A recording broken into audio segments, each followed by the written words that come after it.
Good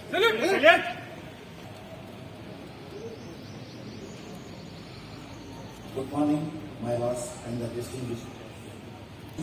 by the High Court for the State of Telangana.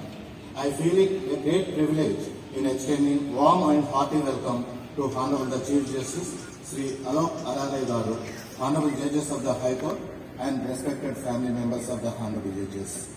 I welcome the Chairman Bar Council and its members, Advocate General and the Additional Advocate Generals of the State of Telangana, the President of High Court Bar Association and its office bearers, Additional Solicitor General and Deputy Solicitor General of India, Learned Senior Advocates, Government Leaders, Public Prosecutors, Standing Counsel and other members of Bar.